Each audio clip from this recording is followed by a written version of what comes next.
On the field at the start of the game, a few hours before kickoff, there was a report that Gordon would be benched for the start of the game because he was late to a meeting last week. Bill Belichick was asked about it after the game and said, quote, "You'd have to ask whoever wrote that. I have no idea." Joined by Fox NFL analyst Greg Jennings. Thank you for being here this morning. But Shannon, I'm going to start with you here. What on earth is going on? I don't really know if I trust Coach Belichick on this one, because I remember when the Seth Wickersham article came out, Coach Belichick, Mr. Kraft, Tom Brady all released a statement. We're as united as we ever been, and we know that not to be true. Now, I believe this is true. I believe the story that Josh Gordon was tardy. And I believe in order for Coach Belichick to shoot it down, he had to play him, because if he doesn't play him, Skip, now... That's true. Oh, so that is true. So, and so Coach Belichick is going to go out of his way now to try to shoot down every story. Probably handle it internally, probably find him a little bit of money. But why should we be surprised, even if it is true, which I believe it is true, Skip? Why are we surprised that Josh Gordon showed up tardy? That was the issue. It's never been about on-field play for Josh Gordon. Cleveland got fed up with his tardiness and him not doing what he was supposed to do as far as getting back on the field. It had nothing to do with football. Clearly, you stuck by him through all these failed tests. Come on. So I'm not surprised. I believe Josh Gordon was tardy. I believe Coach Belichick, in order to keep dissension out and to try to keep the media from, like, you signed the guy and he's already being late, is that he played him anyway, and he probably fined him an undisclosed amount of money. It's hard for me to believe. Now, they didn't do this in his first week there, his second week or third week. Why all of a sudden would they pick now to say Josh Gordon was tardy? Not that he was tardy. They didn't say he missed it. So why now?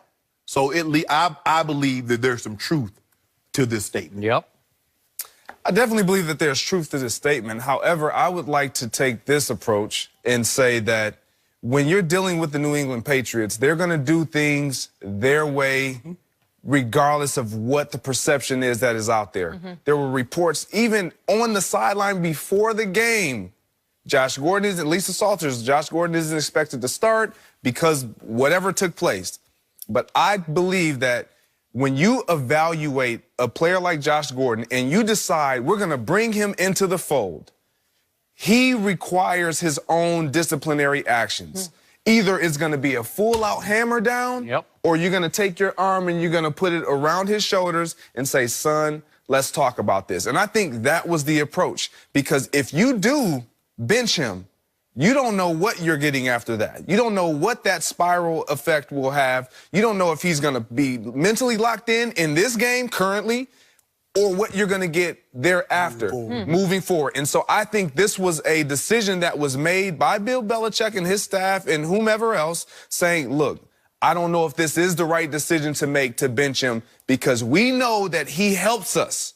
He has been able to produce. He hasn't put up astronomical numbers, but he's been effective. When you're game planning against the New England Patriots now, you're looking at, where's Josh Gordon at and how can he hurt us? And so with that being said, I think that's their approach. And everything that we've seen with the New England Patriots all offseason, with Tom Brady, with Coach Belichick, with Robert Kraft, all of these clashes that we've seen that they've put out there, the one thing that brings that team together is the game of football and winning. And so they are willing to lay aside all differences, whatever the case may be, to win football games. And I think that was the decision, bringing Josh Gordon in. They understand he's going to help them win football games.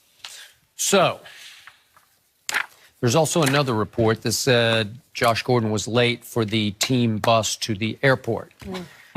Of all the teams in the National Football League that would not, the coach and the quarterback who would least tolerate being late are these two, Bill Belichick and Tom Brady. So is it possible they looked the other way one time because of his track record, and maybe he just doesn't understand the Patriot way quite yet? And they said, what's your old thing about production tolerance? Maybe there was just enough production to overcome the You tolerate that. Right, that you're going to tolerate that.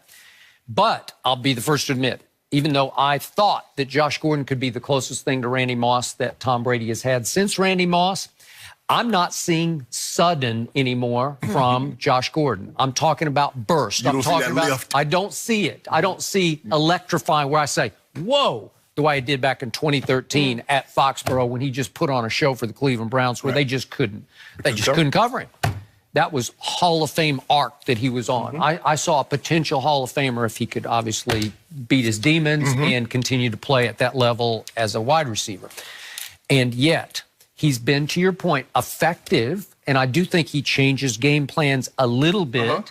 I was very disappointed in him, as I think Tom Brady was also, because that first deep ball, that was a good throw. That was a catchable ball. I don't know if we have that. We should see it. But Tom Brady will not love this one because that's, what, about 50 yards worth right there? You know, this is a nice throw, and I don't know if he lost the ball. It looks like he doesn't even make a play for the ball. Well, what are you doing? Buffalo on a night game this time of year is windy. It plays tricky. Wind, yeah. But they said it was very windy. But here's the thing, Skip. If everything was good, what's the reports that the Patriots are interested in Demaryius Thomas? They could possibly be interested in Golden Tate.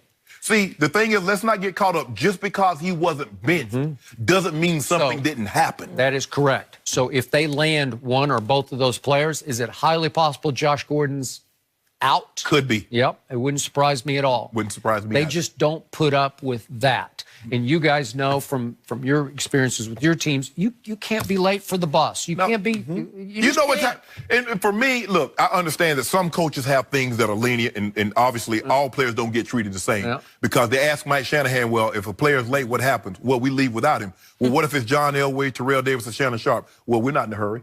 There's a different set of rules. You understand that, but Skip, Josh Gordon know what time to meet. They didn't move the meeting. They didn't change the meeting. They didn't change the bus schedule. You get that itinerary. They says, okay, guys, this is when we're leaving. Be there. Sharp, whatever. 10 I mean, so what? I mean, come on. And when you win, they hold you more accountable to those times.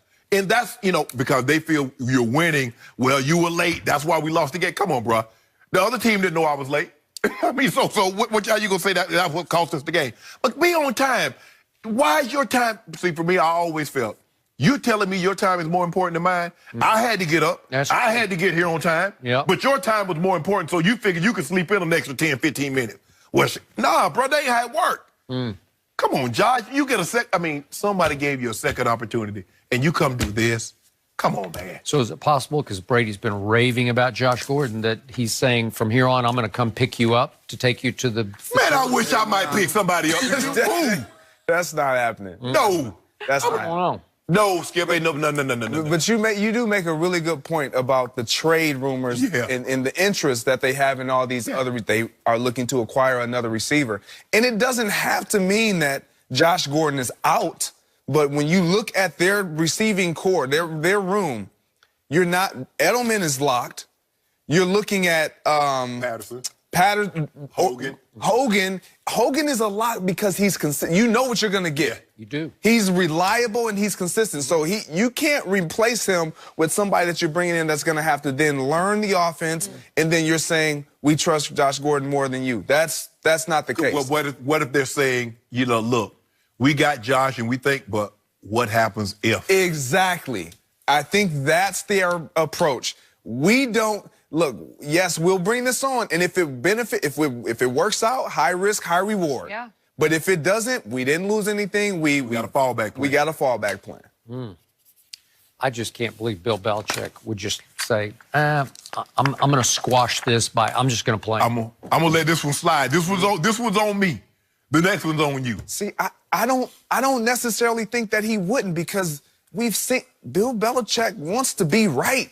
Like, that is his MO. Look at the Malcolm Butler situation. He is the only coach and the only organization that we... And you said, see, I was right, because Malcolm Butler doesn't start in Tennessee. Thank you. Toasted. See, I told y'all. And so this is a guy that has extreme ego, and we know it. You don't win that much without having ego. No matter what the sport, no matter what you play, coach. Of course, Tom Brady, but it doesn't matter. When you win as much as they've won, Skip, you know you want to be right.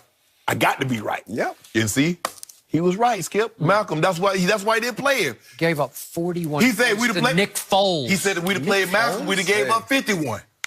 That's what he said? Eric Rowe? He rolled the dice and thought that we could pull this game out without Malcolm Butler. Yeah, way to go. And it didn't. No, Skip, stop it, Skip. 41? He'd have gave up 61. You're not going to forget 41. I'm not. Greg, good stuff. Thank you for being here. Is it time for the Giants to bench Eli or trade Odell?